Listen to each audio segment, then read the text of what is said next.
नेताजीहरू र मञ्चमा आसन ग्रहण गरिराख्नुभएका लगायत मेरो आवाजको दायराभित्र रहनुभएका सम्पूर्ण महानुभावहरूमा म हार्दिक अभिवादन गर्न चाहन्छु। स्वीकार्नुहोस्। जय नेपाल।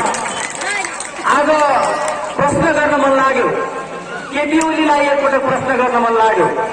केपी ओली कुनै एउटा सभामा आफ्नो खुगामा ताउ लगाएर भन्दै हुनुहुन्थ्यो, यसो गर्दै भन्दै हुनुहुन्थ्यो गएको निर्वाचनमा कि आजको दिनमा गणेशमान सिंह भएको भए कि आजको दिनमा दिदी कोइराला भएको भए उहाँहरू हैरान भएर नेकपा हुनुहुन्थ्यो भनेर उहाँले बोलिरहेको कुरा मलाई आज स्मरण भइराखेको छ। नेकपा माओवादीको अहिलेको अध्यक्ष कमरेड प्रचण्डले अलिकति शक्तिको उन्मादमा उभिएर अब नेपाली कांग्रेसलाई भ्याकुर लकटे जस्तो लकट्नुपर्छ भन्ने प्रचण्डको आवाज मलाई स्मरण भइराखेको छ। नेपाली कांग्रेससँग नै सहयात्रा गरेर जिरक दिएर अथवा अलि ठूलो चित्रो बनाएर अथवा शक्ति अलि आर्जन गरेर चाहे जनता समाजवादी पार्टीमा अथवा अन्य मधेसवादी पार्टीमा गएका साथीहरूलाई पनि म आज स्मरण गर्न चाहन्छु। अब के भन्नुहुन्छ नेपाली कांग्रेसलाई? आजको यहाँको उपस्थिति र नेपाली कांग्रेसभित्र जो नेकपा परित्याग गरेर, एमाले परित्याग गरेर, माओवादी परित्याग गरेर, जनता समाजवादी पार्टी परित्याग गरेर सयौंको संख्यामा हाराहारी झन्डै आजको दिनमा मात्रै 1000 नेपाली कांग्रेसमा प्रवेश गर्नुभएको छ। यसबाट प्रमाणित भएको छ अब आउने निर्वाचनमा महोत्तरीको सम्पूर्ण क्षेत्रमा, महोत्तरीको सम्पूर्ण स्थानीय तहमा नेपाली कांग्रेसको विजय सुनिश्चित भएको छ। म तपाईहरू सबैलाई हृदयबाट अभिवादन गर्न चाहन्छु। म तपाईहरू सबैलाई हृदयबाट अभिनन्दन गर्न चाहन्छु। नेपाली कांग्रेस धेरै माथिएर कुरा गर्ने पार्टी होइन। नेपाली कांग्रेस अभिभावक पार्टी हो। यो अभिभावक पार्टीले, यो बाउ पार्टीले, यो आमा पार्टीले आफ्ना सन्तानले, आफ्ना छोराछोरीले कहिलेकाहीँ होसमा पुर्याएर बेलामा कुदेर अंशभण्डा गरेर बाहिर गइसके पछाडि, खाना नपाउने भइसके पछाडि तिमी त मैले नै जन्माएको सन्तान हो, तिमी त मैले नै जन्माएको छोरा हो, तिमी त मैले नै जन्माएको छोरी हो भनेर जसरी ढोका खुला राख्ने चलन अभिभावकहरूको हुन्छ। म आग्रह गर्न चाहन्छु, हिजो झुक्किएर नेकपामा प्रवेश गर्नुभएका साथीहरू, हिजो झुक्किएर जनता समाजवादी पार्टीमा प्रवेश गर्नुभएका साथीहरू, तपाईहरूको उचित स्थानमा, तपाईहरूको उचित सम्मान नेपाली कांग्रेसमा नै छ र नेपाली कांग्रेसभित्र प्रवेश गर्दै गर्दा तपाईको हैसियत र औकात अनुसार नेपाली कांग्रेसले सधैँभरि तपाईहरूको सम्मान गर्छ भन्ने कुरा म आज तपाईहरूको बीचमा राख्न चाहन्छु। म धेरै लामो समय यहाँ लिन चाहन्न। तपाईहरू धेरै लामो समयदेखि पुरेर बसिराख्नु भएको छ। म मात्र एउटा कुरा भन्न चाहन्छु, राजनीतिको सत्ययुग म तपाईहरूलाई स्मरण गराउन चाहन्छु। 2015 सालमा निर्वाचन भइसके पछाडि नेपाली कांग्रेसले 2/3 भन्दा बढीको संख्यामा जितिसके पछाडि बीपी कोइराला प्रधानमन्त्री बन्ने निश्चित भयो। बीपी कोइराला प्रधानमन्त्री बन्ने निश्चित भइसके पछाडि बीपी कोइरालाकै घरभित्र आमरण अनसन भयो। बीपी कोइरालाको घरभित्र बीपी कोइरालाको धर्मपत्नी सुशीला कोइरालाले आमरण अनसन गर्नुभयो, भोक हडताल गर्नुभयो। उहाँले भन्नुभयो नजिकैको देश भारतमा महात्मा गान्धी प्रधानमन्त्री बन्नु भएन, तर कुनै पनि राजनीतिक नेताको भन्दा उहाँको उचाइ कम छैन। ए बीपी, तपाईँ प्रधानमन्त्री नबने के हुन्छ? महात्मा गान्धीको जस्तै उच्च ओहदामा बस्नु भए ठिक होला नि। राजासँग तपाईँको राम्रो सम्बन्ध छैन। यत्रो दुःख गरेर ल्याएको प्रजातन्त्र फेरि राजाले खाइदेन, तसर्थ तपाईँ प्रधानमन्त्री नबन्नुहोस्, साथीहरूलाई प्रधानमन्त्री छोडिदिनुहोस् भन्ने दिन राजनीतिको सत्ययुग थियो। म स्मरण गराउन चाहन्छु तपाईँहरूलाई राजनीतिको सत्ययुग 2046 सालमा प्रजातन्त्र पुनर्बहाली भइसके पछाडि राजाले किस्तीमा दिएको प्रधानमन्त्री पद, लौह पुरुष गणेशमान सिंहलाई दिएको पद, उहाँले त्यो किस्ती मुसुक्क हाँसेर आफ्नो साथीतिर अलिकति फन्साएर भन्नुभयो, मेरो प्रिय मित्र, मेरो मनपर्ने साथी आदरणीय कृष्ण प्रसाद भट्टराई देशको प्रधानमन्त्री बन्नुहुनेछ भन्ने दिन राजनीतिको सत्ययुग थियो। आज म स्मरण गर्न चाहन्छु सुशील कोइरालालाई। भारत जतिको हाम्रो हितैषी, भारत जतिको हाम्रो छिमेकी राष्ट्रले नेपालको संविधानलाई नल्याउनुहोस्, केही दिन पछाडि नेपालको संविधानलाई चाहिँ अगाडि बढाउनुहोस् भन्ने कुरालाई उहाँले भारतको हामीलाई सहयोग चाहिन्छ, भारतीय सद्भाव पनि चाहिन्छ, तर यो सार्वभौम देश नेपालको संविधान बनाउने कुरा हो। यही कारणले गर्दा प्रचण्ड, केपी ओली, नेपाली कांग्रेसका कोही मान्छे पनि भेट्न चाहेनन्। खबरदार, एमालेबाट पनि भेट्न जाने होइन, माओवादीबाट पनि भेट्न जाने होइन। हामी संविधानलाई अगाडि ल्याइसके पछाडि अनि गर्नु पर्ने सम्बोधन गरौँला, संशोधन गरौँला, अनेक मुद्दाहरूलाई चाहिँ यहाँनिर सम्बोधन गर्नुपर्ने स्थिति छ भने त्यसलाई गरौँला भनेर माओवादी पार्टीभित्र पनि एमाले पार्टीभित्र पनि नाकाबन्दी गराएर नरेन्द्र मोदीले पठाएको केन्द्रीय प्रतिनिधि अथवा नरेन्द्र मोदीको विशेष प्रतिनिधिलाई भेट्न जाने सूचना दिइकन आई कन्ट्याक्ट गरेर आँखामा आँखा जुदाएर आफ्नो देश नेपालको चाहिँ संविधान जारी गर्ने कुरा राजनीतिको सत्य युग हो भन्ने कुरा म तपाईँहरूको बिचमा निवेदन गर्न चाहन्छु। योभन्दा अघिल्लो निर्वाचनमा दुईटा पार्टी मिले, एमाले भन्ने पार्टी र माओवादी भन्ने पार्टी मिले, यिनीहरूले नेकपा भन्ने चाहिँ पार्टी बनाए। त्यो मनोविज्ञानबाट निर्माण भएको झन्डै बीपीआईको सरकार एउटा प्रधानमन्त्री पदको हानाफानमा गरेर हानाफानमा पारेर चाहिँ जो संसद विघटन गर्ने काम भयो, संसद विघटन गर्ने काम मात्र भएर हिलो छ्यापाछ्याप गर्ने काम भयो। हिलो छ्यापाछ्याप गर्दै गर्दाखेरि पनि एउटा राजनीतिक भाषा भन्दा पनि अराजनीतिक कर्महरू ज्यादा गर्ने कम्युनिस्टहरूको नाङ्गो नाच र यो देशले झन्डै झन्डै भेट्नु परेको निरङ्कुशताका दिनहरू चाहिँ राजनीतिको कलियुग हो भन्ने कुरा म तपाईँहरूको बिचमा राख्न चाहन्छु। आज म कमरेड प्रचण्डलाई प्रश्न गर्न चाहन्छु, कमरेड शक्तिको स्रोत चाहिँ के हो रे भनिदिनु पर्यो। कमरेड हामीले बुझ्ने गरेर भनिदिनु पर्यो। हिजो तपाईँ भन्नुहुन्थ्यो नि शक्तिको स्रोत भनेको चाहिँ बन्दुक हो, हामीले भन्यौँ शक्तिको स्रोत भनेको नेपाली नागरिक हो। नेपाली नागरिकले मतदान गरेबाट शक्तिको स्रोत निर्माण हुन्छ भन्ने नेपाली कांग्रेस हारेको छैन, नेपाली कांग्रेस निहुरिएको छैन। त्यही कारणले गर्दा नेपाली कांग्रेसमा बसेका हामी मान्छेहरू, चाहे हामी हिमालमा बस्ने नेपाली कांग्रेसका मान्छे किन नहौँ, चाहे हामी पहाडमा बस्ने नेपाली कांग्रेसका मान्छे किन नहौँ, चाहे हामी तराईमा बस्ने नेपाली कांग्रेसका मान्छे किन नहौँ, आँखा लडाएर कम्युनिस्टहरूसँग भन्न चाहन्छौँ, दिउँसो दिउँसै रात पारेर निरङ्कुशताको खेती गर्ने केपी ओलीको सपना चक्राचुर पारिदिएको पार्टी नेपाली कांग्रेस हो। त्यही कारणले गर्दा पुच्चे कम्युनिस्टहरूले राष्ट्रियताको सन्दर्भमा, पुच्चे कम्युनिस्टहरूले लोकतन्त्रको सम्बन्धमा हामीलाई पढाइराख्नु पर्दैन। आजभोलि प्रचण्ड अलिअलि बोल्न थाल्नुभएको छ, आजभोलि प्रचण्डलाई अलिअलि लाग्न थालेछ। प्रचण्ड सँगसँगै लागेर माधव कुमार नेपाल, प्रचण्ड सँगसँगै लागेर झलनाथ खनालहरू अलिअलि बोल्न थाल्नुभएछ। हामीले जो भन्यौं निर्मला पन्तको बलात्कार पछाडि हत्या हुँदै गर्दा नेपाली कांग्रेसले भन्यो दोषीलाई छानबिन गरेर कठघरामा उभ्याएर उसलाई चाहिँ कानून अनुसार चाहिँ दण्डित गर्नुपर्छ भन्दै गर्दा कमरेड प्रचण्डको मुखमा के परेको थियो आज हाम्रो प्रश्न छ। त्यो दिनमा झलनाथ खनालको मुखमा के परेको थियो आज हाम्रो प्रश्न छ। त्यो दिनमा माधव कुमार नेपालको मुखमा के परेको थियो आज हाम्रो प्रश्न छ। हामी नेपाली कांग्रेसमा काम गरिरहेका मान्छेहरूलाई राम्रोसँग थाहा छ, कमरेडहरूले कान खोलेर सुन्नुपर्छ, जनता समाजवादी पार्टीका मान्छेहरूले पनि कान खोलेर सुन्नुपर्छ। सत्ताको अलिअलि गन्ध आउने बित्तिकै, सत्ताको अलिअलि बास्ना आउने बित्तिकै एउटै घरभित्र भएका मान्छेहरू पूजा बुझा भएर फुट्ने यो जनता समाजवादी पार्टीले के मधेसको तराईको चाहिँ आफ्नो मागलाई पूरा गर्न सक्छ त हामी सक्दैन। तसर्थ हामी भन्न चाहन्छौँ साथीहरू, कमरेडहरू, अन्य राजनीतिक दलबाट काम गरिरहेका मान्छेहरूलाई हामी भन्न चाहन्छौँ, नुन परेपछि नुन गिर्छ, नुन गिरेका मान्छेहरूले नेतृत्व गर्न सक्दैनन्। यो कुरा प्रमाणित भएको छ। क्यान्टनमेन्टमा भएका वाइसिएलको चाहिँ करोडौं रुपियाँको सम्पत्ति खल्तीमा हालेर मोटो गर्जन बनाएको कमरेड प्रचण्डको केपी ओलीसँग आई कन्ट्याक्ट गरेर गफ गर्ने कुन हैसियत छ आज हामी यहाँनिर प्रश्न गर्न चाहन्छौँ। सर्प पालनको नाममा 70 करोड रुपियाँ यो राज्यको ढुकुटीबाट लिने झलनाथ खनालको केपी ओलीसँग आई कन्ट्याक्ट गरेर गफ गर्ने के हैसियत छ आज हामी यहाँनिर प्रश्न गर्न चाहन्छौँ। म आज गम्भीरताका साथ भन्न चाहन्छु, म आज गम्भीर रूपले चाहिँ प्रश्न उठाउन चाहन्छु। माधव कुमार नेपाल ललिता निवास प्रकरणमा तपाईँहरूलाई थाहा छ, नेपाली कांग्रेसको एकजना सांसदको चाहिँ संसद पद निलम्बनमा पर्ने, एउटा सचिव मान्छे चाहिँ जेल बस्नुपर्ने, तपाईँ आफै प्रधानमन्त्री भएर निर्णय गरेको विषयमा तपाईँ जेलमा पर्नुपर्ने कारण के छ नेपाली कांग्रेसको कार्यकर्ताको हिसाबले हाम्रो यो प्रश्न छ। त्यही कारणले गर्दाखेरि मजाकको विषय छैन। म अन्तिममा आउन थाले म तपाईँलाई भन्न चाहन्छु, राजनीतिको सामाजिकीकरण दुई किसिमले हुँदो रहेछ। एउटा सेवाशील राजनीतिक चरित्र। म स्पष्ट रूपले भन्न चाहन्छु, नेपाली कांग्रेसलाई राणाशाहीले धारा हात लगायो, राणाशाहीले मरिजाओस् भनेर चाहिँ धारा हात लगायो, राणा शासनले देशबाट सकियो।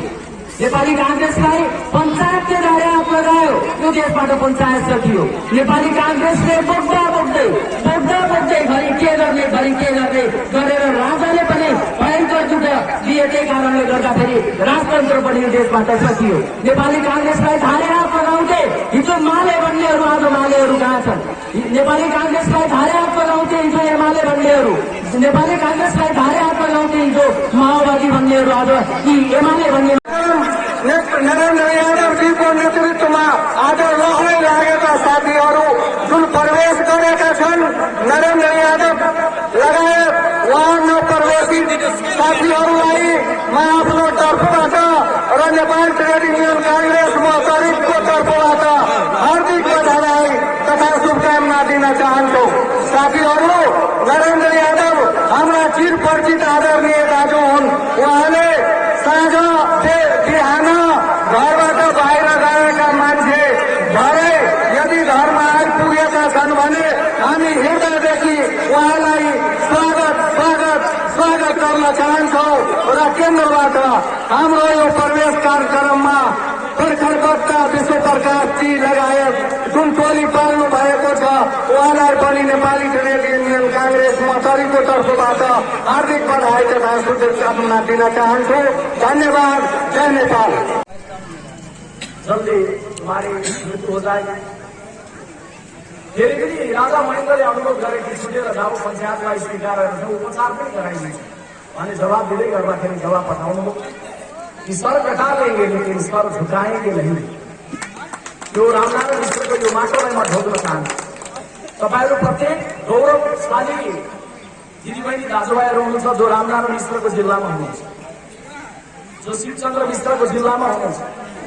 यहाँको मटिहानीमा कृष्ण प्रसाद कोइरालाले शहादत दिनु, युवा उमेर मिथिलेश दुबेले अथवा रामविलास ठाकुरले, तपाईँहरू सबै यो कार्यक्रममा सहभागी साथीहरू गौरवशाली हुनुहुन्छ कि तपाईँहरूले त्यति शहादत दिनुभएको छ यो देशले रूपान्तरण गर्नका लागि। महेश्वर बाबु हाम्रो पार्टीको नेताको रूपमा हुनुहुन्थ्यो, उहाँलाई पनि म सम्झिन चाहन्छु।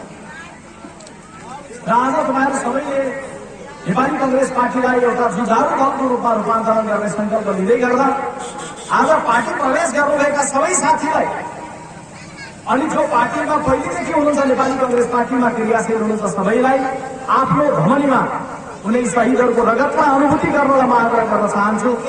हामी कहाँ चलन छैन कम्युनिस्ट पार्टीमा जस्तो कि औँलाले काटेर रगत एउटा नाटकीय रूपमा गर्ने, तस्बिर मार्क्स र लेनिनको राख्ने र त्यसको मुन्तिर मुठी बटारेर लाल सलाम भनेर शपथ लिने हामी कहाँ चलन छैन। हामी भगवानलाई स्मृति गर्छौँ, शहीदहरूलाई स्मृति गर्छौँ, आफूभित्र संकल्प गर्छौँ अनि आफूभित्र त्यो शहीदको रगतलाई अनुभूति गर्छौँ र एउटा संकल्प गर्छौँ कि बाँकी हाम्रो जिन्दगी जुन छ कांग्रेसको अबिर लगाएका छौँ, कांग्रेसको झण्डा बोकेका छौँ। अब मर्दै गर्दा कांग्रेसको त्यही 4 तारे झण्डा ओढेर मरौला, यो देशको सूर्य र चन्द्रमाको झण्डालाई फहराएर मरौँ। त्यो जाँगर तपाईँले राख्दै गर्दाखेरि यहाँ अबिर लगाउनु भएको साथीहरू हुनुहुन्छ। जवाब हर साल रहे होते हैं, बाद में कोई पूछेगा क्या रे होली आने में तो 10 दिन बाकी है, तुम तो अभी लगाए हुए हो। अभी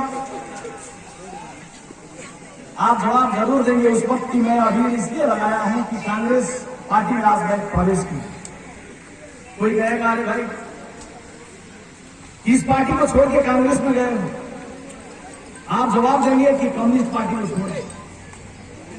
अरे बाप रे, कम्युनिस्ट पार्टी को छोड़ दिया, मदन भंडारी की पार्टी को, प्रचंड की पार्टी को, तो आप ये जवाब दे दीजिएगा कि जब मदन भंडारी जिंदा थे तो एक बार उन्होंने अंतर्वार्ता में कहा था कि मेरे लिए मेरे दिल मांगता है मलाई मन पर्ने खाजा मोमो और मेरे लिए मन पर्ने लीडर बीबी कोइराला। प्रचंड प्रधानमंत्री बने, सुंदरी साहब के जेल में गए, जिस जेल में रामनारायण मिश्र भी बीबी कोइराला के साथ में 8 साल जेल में।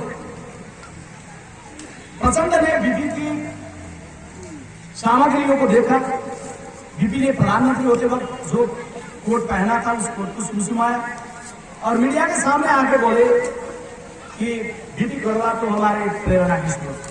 इसीलिए आज जब आप जाते रहते हैं रास्ते में कोई पूछेगा अरे होली आने में 10 दिन बाकी है, आज ही अभी लगाए आए हो, कम्युनिस्ट पार्टी को छोड़ के आए हो, तो आप कह दीजिएगा हाँ मैंने कम्युनिस्ट पार्टी को छोड़ दिया, लेकिन ज्यादा दूर नहीं गया। वही मदन भंडारी कम्युनिस्टों की गुरु ने, वही कमरेड पसंद है कम्युनिस्ट के गुरु ने, जो बीपी कोयराला को मानते थे उनके ही पार्टी में गया, कांग्रेस के पार्टी में गया, बीपी कोयराला की पार्टी में गया। होली आज ही शुरू हो गई महोत्तरी में, होली आज ही प्रारंभ हो गई सोनामाई स्थान के इर्द गिर्द में, और रही में आज ही प्रारंभ हो गया। आप ये कह दीजिए नेपाली कांग्रेस पार्टी आज से आपकी हो गई। नेपाली कांग्रेस पार्टी आज से मेरी हो गई। मैं कल से नहीं, आज से, अभी से इसी घर में हूं। नेपाली कांग्रेस पार्टी मेरा है, ऐसा आप सोचेंगे, पूरी जिंदगी भर के लिए सोचेंगे, कुछ साल के लिए नहीं। हो सकता है पहले कोई दोस्त कांग्रेस में थे, आप में से कोई एक दूसरे दल में गए होंगे, तो एक बात कहते हैं हिंदी में कि सुबह का भूला शाम को घर आया तो उसे भूला नहीं कहते। इसलिए आज से आप अपना घर समझेंगे। और मैं ये भी आप लोगों को बताऊं कि जो राजनीति में नहीं वो भी ये सोचिएगा कि नेपाली कांग्रेस पार्टी केवल राजनीतिक दल नहीं है। कांग्रेस को सदस्य बन्नु भनेको सबैले राजनीति गर्नुपर्छ जरुरी छैन। कांग्रेस भन्ने शब्द अंग्रेजी शब्द छ, जो अंग्रेजी शब्दको अर्थ हुन्छ भेला। नेपालीहरूको एउटा भेला हो नेपाली कांग्रेस। भिन्न भिन्न समुदाय, भिन्न भिन्न जाति, भिन्न भिन्न धर्म छ।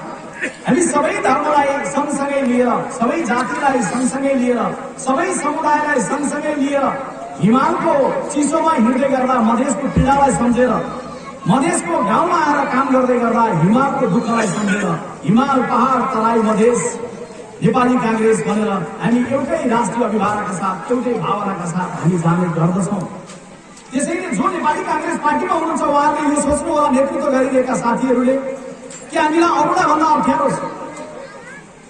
जो और दल में है उन लोगों को आसान है कि सिर्फ अपने दल की बात करेंगे, ठीक है, लेकिन नेपाली कांग्रेस पार्टी ऐसा दल है जिसको सिर्फ कांग्रेस के ही बात करने का छूट नहीं है।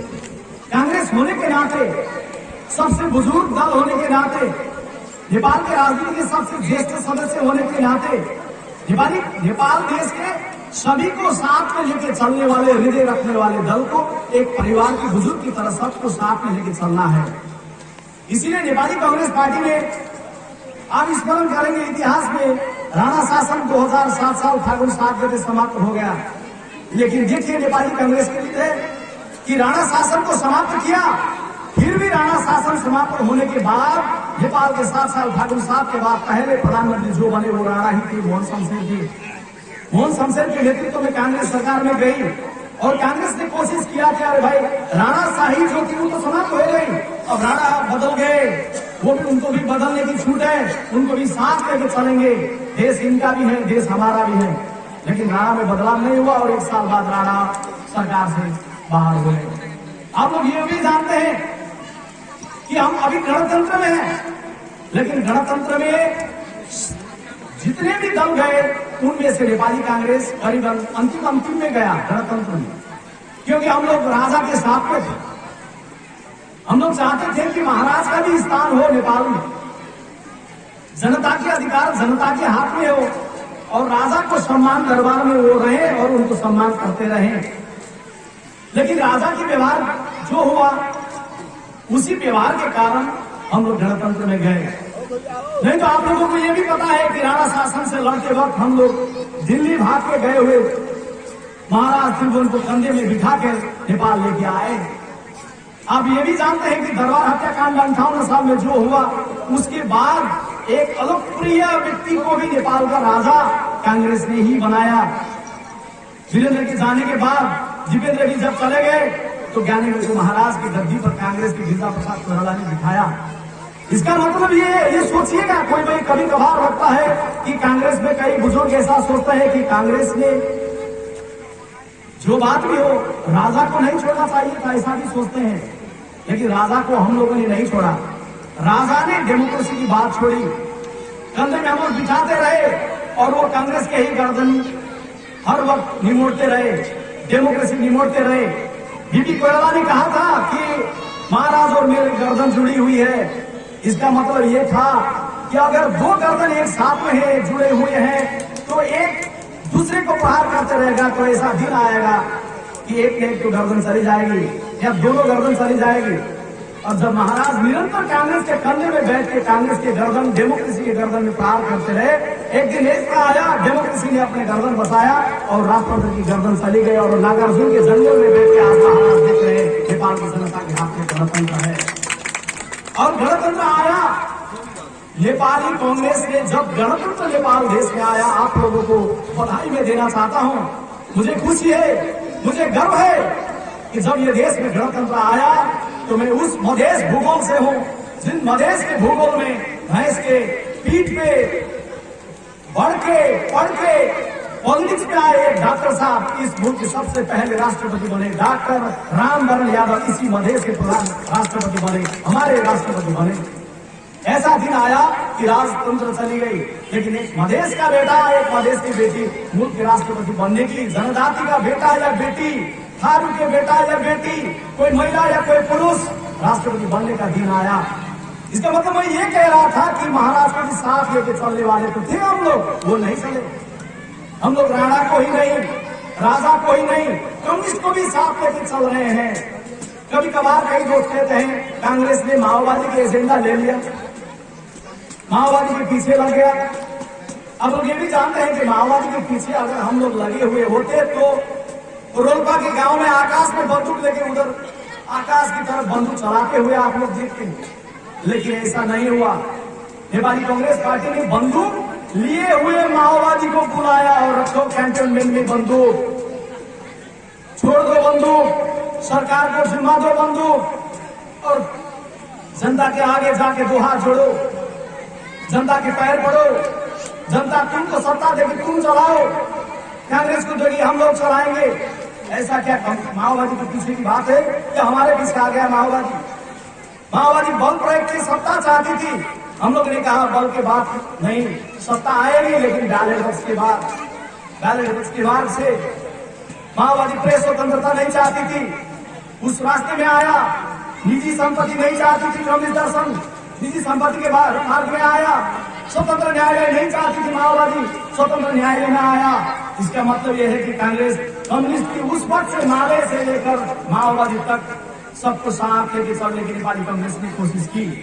और नेपाली कांग्रेस चाहती है हर नेपाली का सम्मान, हर नेपाली का साथ साथ लेके चलना। एक बुजुर्ग दल होने के नाते नेपाली कांग्रेस पार्टी हर वक्त जिम्मेवार बात करता है। विश्व प्रकाश भले ही बुजुर्ग उम्र में नहीं पहुंचा हो, भले ही बूढ़े उम्र में पहुंचने मेरी वक्त बाकी है।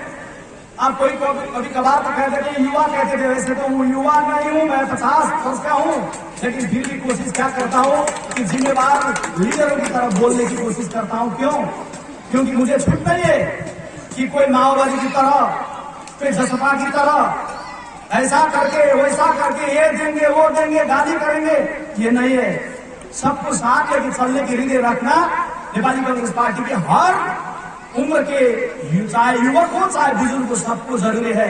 चाहे प्रवक्ता हो या केंद्रीय सदस्य हो, महामंत्री हो या सभापति हो। आप देखते हैं कांग्रेस की सभा में विनम्रता की बात होती है, प्रेम की बात होती है, सबको साथ लेकर चलने की बात होती है, इस समाज को एक करने की बात होती है। नेपाली कांग्रेस पार्टी इसीलिए सोनामाई स्थान की जगह में खड़ा होके, मंदिर के सामने खड़ा होके शपथ लेती है कि नेपाली कांग्रेस पार्टी पूरी मधेश को, पूरी पहाड़ को, सबको एक साथ लेके चलेगी। नेपाली कांग्रेस पार्टी मुल्क को एक बनाकर चलेगी, क्योंकि हम लोग चाहते हैं हर नागरिक का सम्मान हो, हर नागरिक का सुरक्षा हो, हर नागरिक की प्रगति हो। लेकिन मैं आज याद करता हूँ, आज भाई और बहनों मित्रों, मैं आज याद करता हूँ रामनाथ मिश्र की, आज मैंने थोड़ी देर पहले बात की, लेकिन आज कोई शहीद नहीं है, फिर भी मैं मेरा एक भाई का नाम लूंगा आज, राजू सदा। राजू सदा मारा गया, कोई शहीद नहीं है, फिर भी वो मेरा भाई है, वो मेरा सगा भाई की तरह है। क्यों? क्योंकि उसको जीने की हक थी। इस मुल्क के सरकार था, आपने मत देके बनाया केपी ओली को प्रधानमंत्री, आपने मत देके बनाया मधेश केंद्रीय दल को मुख्यमंत्री, लेकिन राजू सदा को नसीब नहीं हुआ। केवल एक स्वाइन भी नसीब नहीं हुआ, कोरोना नहीं लगा था उसको, लेकिन सब डर गए उसको छूने के लिए, उसका उपचार करने के लिए, छटपटाते हुए मर गया। उसको हक था कि नहीं सोनामाई स्थान मंदिर के सामने कांग्रेस पार्टी की तरफ से मैं इस मुल्क के प्रधानमंत्री को सोचना चाहता हूं, प्रश्न करना चाहता हूं और प्रश्न करना चाहता हूं, ये 2 नंबर प्रदेश का मुख्यमंत्री जी आप कहां झक मार रहे थे जब राजू सदाम मर रहा था, तड़प रहा था, उसकी मां को क्यों याद नहीं किया? क्योंकि बात राजनीति की नहीं है, जीतने और हारने की नहीं है। आदमी हर इंसान को जीने की हक है। प्रधानमंत्री जी ने क्या कहा था? रोग के कारण कोई नहीं मरेगा, लेकिन क्यों मरा वो? प्रधानमंत्री जी ने कहा था कम्युनिस्ट पार्टी की शासन आ गई, अब भोग से कोई नहीं मरेगा। भाई और बहनों, सूर्य बहादुर सामान कोई मंत्री नहीं थे, कोई प्रधानमंत्री नहीं थे, कोई स्टार कलाकार नहीं थे, आप कोई नहीं जानते होंगे, लेकिन सूर्य बहादुर सामान इस मुल्क के भरियादाई थे। जब वो मरे, कीर्तिपुर की सड़क में सुबह में मॉर्निंग वॉक जो जा रहे थे, उन्होंने देखा कि एक अरबई से आदमी मरा हुआ है, सोया हुआ है। क्यों सोया हुआ है देखने के लिए गए मॉर्निंग वॉक में जाने वाले, उन्होंने बुलाया, वो भाई साहब, वो भाई साहब, वो नहीं उठे। उन्होंने खबर की पुलिस को, पुलिस आया, हॉस्पिटल पहुंचाया, डॉक्टर ने कहा इसने दम तोड़ चुका है। आप लोगों को पता है, जिस तरह ये मैं हाथ में फूल लिया हूं ना, माला लिया हूं, इसी तरह सूर्य बहादुर सामान के हाथ में एक नाम लो था। एउटा नाम लो, एउटा भरियाली लोगले नाम लो, त्यो नाम लो र सम्झिनुहोस्। यो बेलामा चुनाव कसले जित्ला कसले हार्ला छोडिदिनुहोस्। केपी ओलीले भन्नुभएको होइन भोकले कोही मर्दैन भनेर। एउटा भरियाले कोरोनाको बेलामा खान नपाएर मरेको त्यो दृश्य सम्झिँदै गर्दा सोनामाई स्थानमा उठेर तपाईँले यो कुरा आफैलाई सोच्नुपर्छ, कितने राजू सदा मरने के बाद मधेश में चेतना आएगी कि मधेसी दल के मार्ग से मुल्क नहीं बदलने वाला। कितने राजू सदा मरने के बाद चेतना आएगी कि कम्युनिस्ट पार्टी के शासन से मुल्क नहीं बदलने वाला। धेरै मान्छे मरेनन् होला, थोरै मरे होला, तर उपचार नपाएर मर्ने कि हामीले सोचेको शासन यही हो, हामीले गरेको कर्म यही हो, क्या हाम्रो सपना यही हो? यसो भन्दै गर्दा भाई और बहनों, मुझे कभी कभार लगता है, मैंने बहुत पहले प्रवक्ता बना था, 3 साल पहले मैंने एक दिन अपने सभापति शेरबहादुर देवा को कहा, सभापति जी जो हुआ ठीक हुआ, कांग्रेस हार गया, नहीं हारना चाहिए था, हार गया, ठीक हुआ। उन्होंने कहा अरे क्या करते प्रवक्ता जी, तुमको मैंने प्रवक्ता बनाया है, ये कांग्रेस जो हारा है गलत है, ताकि तुम जनता को बताते चलो कि कांग्रेस जो हार गया मुल्क को धोखा हुआ, ऐसा तुम कहते। कांग्रेस पार्टी मुद्दा तो उठा दिए, लेकिन रोस्टम में तो बहुत शालीन ढंग से बोलती है, यहाँ भी शालीन ढंग से बोल रहे हैं हम लोग। आप लोग 3 वर्ष में ये तो नहीं देखे कि नेपाली कांग्रेस पार्टी अपोजिशन होने के नाते, आपने अपनी शक्ति दिखाने के नाते रोस्टर में तोड़फोड़ तो नहीं किया, उपत्यका बंद तो नहीं की, नेपाल बंद तो आयोजन नहीं किया। इसका मतलब कांग्रेस कमजोर नहीं। हम लोग जानते हैं रोस्टम तोड़ने के लिए केवल 2 मजबूत बाहु वाला एक आदमी हो जाएगा। उपत्यका बंद करने के लिए 100 युवा निकल जाएंगे, बंद हो जाएंगे। नेपाल बंद करने के लिए 1000 युवा लग जाएंगे तो बंद हो जाएंगे। लेकिन क्या हम किसी भी मुद्दा को लेकर बंद के ध्वंस के मार्ग में रखते? तो ऐसा होता कि पहले समाचार आती थी, आज काठमांडू में उपत्यका बंद कम्युनिस्ट पार्टी के नेतृत्व में आज उपत्यका बंद सफल हुआ, लेकिन फिर अस्पताल पहुंचने से पहले एक एम्बुलेंस भी तोड़फोड़ में पड़ गई और एम्बुलेंस के अंदर में गर्भवती महिला थी, उनकी जान चली गई। क्या ऐसा समाचार आप चाहते थे कांग्रेस के कारण? कोई महिला चाहती नहीं? नेपाल बंद हुआ, सफल हुआ, लेकिन 12 के जंगल में एक बस जब जल गई तो उस बस के सभी यात्री निकल के बाहर आए, लेकिन एक मां ने थोड़ी देर बाद मेरी बेटी कहते हुए गाड़ी में अंदर जाने की कोशिश की, उनको रोका गया और एक 3 साल की उम्र की काजल नाम की बेटी जल के मर गई। इस मुल्क की काजल नाम की दूसरी बेटी भी जले। कांग्रेस ने ऐसा नहीं किया, उपत्यका बंद नहीं किया, तोड़फोड़ नहीं किया, नेपाल बंद नहीं किया, तो कांग्रेस कमजोर। इसलिए आप लोगों को मैं कहना चाहता हूं कि नेपाली कांग्रेस पार्टी जो है जिम्मेवार ढंग से आज तक काम किया है और नेपाली कांग्रेस पार्टी जिम्मेवार ढंग से मधेश के मुद्दा को और केंद्र के मुद्दा को उठाएगी, समाधान में लेके जाएगी। आहिस्ता आहिस्ता नेपाली कांग्रेस पार्टी ही इस मुल्क को सबको साथ लेके, सबका सम्मान रख के, सबकी पहचान को संबोधन करके इस मुल्क को नेतृत्व कर सकता है कांग्रेस। अभी मुल्क में सत्ता बदलने की बात आ रही है। अगर नैतिकता कम्युनिस्ट दर्शन के डिक्शनरी में होती तो संसद के पुनर्स्थापना जिस शाम को उसी शाम राष्ट्र के नाम में संबोधन करके कमरेड केपी ओली अभी बालपुर चले गए होते। लेकिन कम्युनिस्ट दर्शन में नैतिकता शब्द है ही नहीं, इसीलिए उन्होंने राजीनामा नहीं दिया। उनको लगता है कि सारा मुल्क खुश है, ऐसा बोलते हैं, भाषण ऐसा देते हैं, उखान इतना लाते हैं, कभी कभार तो व्यंग्य करते। मैं भी कहता हूं कि अरे झापा जिला में उखान की वृक्ष कहाँ है, वो तो मैं भी जानता हूं, क्योंकि मैं भी झापा से ही हूं, मेरा भी झापा ही जिला है। लेकिन आपकी कुछ मनोरंजन हो, वो दो उखान दे दो, आप ताली बजाएंगे, उससे कोई समाधान नहीं होने वाला। प्रधानमंत्री जी जब आते हैं टेलीविजन में, सब मुस्कुराते हैं, हंसते हैं, ठीक है, इसके लिए धन्यवाद ही देते हैं। प्रधानमंत्री जी हंसाते हैं हम लोगों को, लेकिन समाधान चाहिए। खुश कौन है?